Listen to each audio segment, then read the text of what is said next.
දැන ඒ නැදුවේ ආවාදී නැතුණා දරුවන්ට එහෙම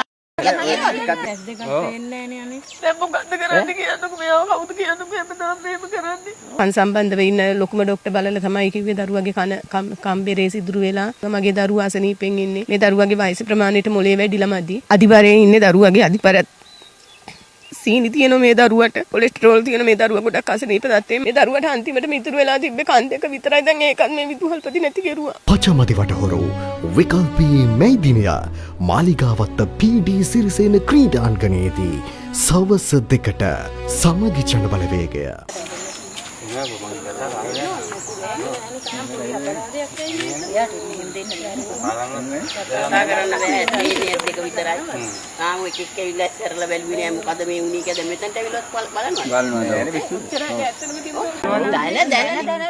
නැදුවේ ආවාදී නැතුණා දරුවන්ට එහෙම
කනට පාරක් ගැහුවා දනගස්සවල පිටට පාරවල් දෙක තුනක් දන වැන්දෙව්වා ඊට පස්සේ වැන්දෙව්වා ආයි නැවතත් වැන්දෙව්වා පස් පාරක් වැන්දෙව්වා දැන් ළමයි බලන්න කවුරු ආවේ නැද්ද මොකද්ද උනේ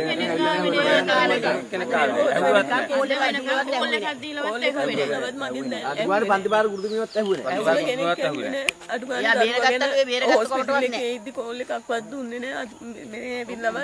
කිසිම කෙනෙක් බලන්න ආවේවත් නැහැ ඇහුවේවත් නැහැ මොකද්ද මේ දරුවන්ට මොකද්ද වෙලා තියෙන්නේ නීති මාර්ගයෙන් ක්‍රියා මාර්ගය අනිවා ගන්න ඕන කිසිම කෙනෙක් තරයේ ගන්න ඕන ඒ කියන්නේ මේවා දරුවෙකුට කිසිම දරුවෙකුට නොවෙන්න නම් වෙන්නම ඕන අපේ දරුවොත් එන්නේ මේ පාසලට අපිත් බයයි දැන් දරුවෝ එවන්න මේ වගේ වෙනකොට මේ දැන් මේ වෙනකන් එතකොට පොලිසියට කිව්වද මොකද ඔය තාම කිව්වේ නෑ දවස් 4ක් 5ක් වෙනවා තාම නීති මාර්ගය ගත්තේ නෑ දැන් නම් යම් පුතේ පොලිසිය අපිට නීතියෙන් සහනය ලබා ගමු වෙන කරන්න කිසිම දෙයක් නෑ අපි නීතියෙන්ම සහනය ලබා ගමු වෙන කරන්න දෙයක් නෑ අපි පොලිසියට යන්කින් එන්ටරේ දාමු නීතිය කියන්නේ නීතිය කාටත් පොදු වෙන්නේ නීතිය හරි සලකයිනේ අපි ගැන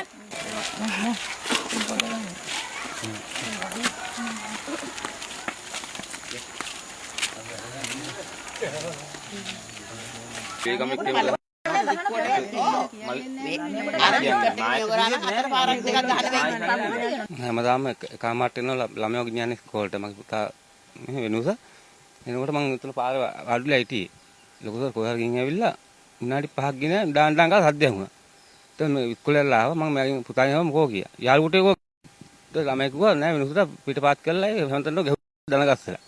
ලොකු සර් මම යනවා පුතේ වට ගැහුවා. නෑ මගේ පිටරයක් ඉතරයි කිව්වා. ඊට ගිහිල්ලා යාව තියාලා දුත් හිටියා මං වැටර ගියා. ගිහිල්ලා කතා කරනවා මෙයා නිදි. ඊට පස්සේ කතා කරාම නෑ අම්මාව නැටි නෑ කිව්වා. ඊට අම්මාව තමයි මෙයා විස්තරය කිව්වේ. ඒ වෙලාවෙ මට කිව්වා මං ඉස්කෝලේ සර්ගෙන් අහන වෙලම ගිහිල්ලා. අපි තව 3-4 දෙනෙක් හිටියා.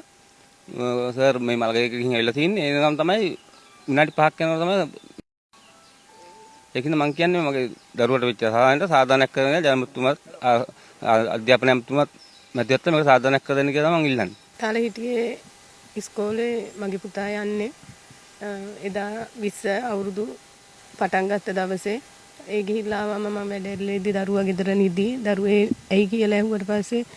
දරුවා කිව්වා මගේ මේ පැත්ත රිදෙනවම කියලා දකුණු පැත්ත පෙන්නුවා කන පෙන්නුවා ඊට පස්සේ ඇයි කියලා ඇහුවම මට ලොකු සර් ගැහුවේ මේ මොකටද හේතුව ඇහුවම මෙයා මේ කියන්නේ දරුවා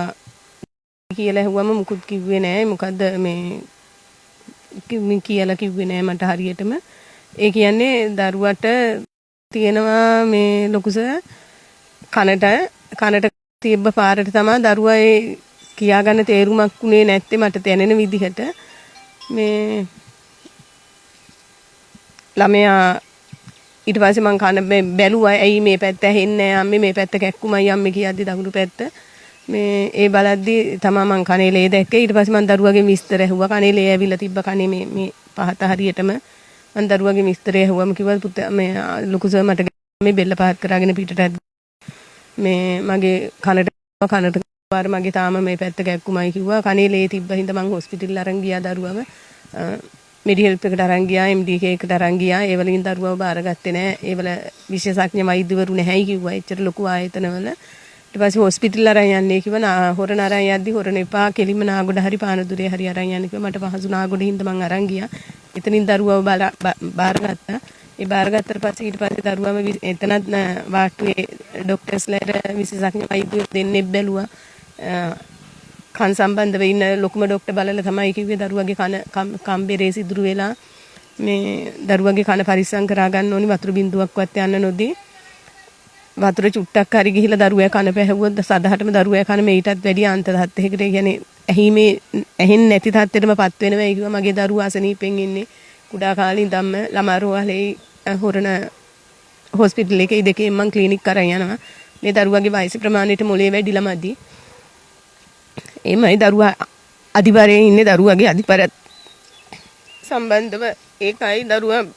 සීනි තියෙන මේ දරුවට කොලෙස්ටරෝල් තියෙන මේ දරුවා ගොඩක් අසනීප තත්ත්වයෙන් මම මේ ඉස්කෝලේට දැම්ම දරුවා 6 වසරේදී ඒත් මං කිසිම බොරුවක් කිව්වේ නෑ කලාපේ දැනුවත් කෙරුවා කලාපේ දැනුවත් කරලා කලාපේටත් ඇත්ත කිව්වා මේ දරුවගේ වැරදි වැඩක් තිබ්බා ඒ හැම වැරදි වැඩේමත් මම දැනුවත් කරලා මේ ඉස්කෝලේ හැම ගුරුවරයෙකුටම ඇත්ත කියලා තමයි මම මගේ දරුවා මේ ඉස්කෝලේට දැම්මේ අධ්‍යාපන පැත්තෙන් දරුවට දියුණුවක් වුණාට ශාරීරිකව දරුවට සෑහෙන මද දීලා තියෙනවා. ඒ කියන්නේ මෙහෙම ගහන්න හොඳ නෑ මේ දරුවට. මේ දරුවා බලා ගන්න ඕනේ හින්දා අඩු පාසලක ළමයි අඩු පාසලකට මම දරුවව දැම්මෙත් මගේ දරුවා මට හොඳට හදා ගන්න ඕනේ. දරුවා ගැන සැලකිලිමත්ව බලන්න පුළුවන් හින්දා ඒ ටික උනත් ටික කාලයක් දැන් මේ විදිහට පහර දීම මම අනුමත කරන්නේ නැහැ. මොකද මේ දරුවා දැන් මේ දරුවට අන්තිමට මිතුරු වෙලා තිබ්බේ කන් දෙක විතරයි දැන් ඒකත් මේ විදුහල්පති නැති කෙරුවා. අද වෙනතුරු මට එක ගුරුවරයෙක්වත් විදුහල්පතිවත් ඇවිල්ලා කතා කරුවේ නැහැ. මොකද උනේ කියලා හොස්පිටල් එකේ හිටිය දවස් ගානක් ඒත් එක ගුරුවරයෙක්වත් ඇහුවේ නැහැ මගේ ඇහැරෙන්න නැගිටින්න YouTube අවකාශයේ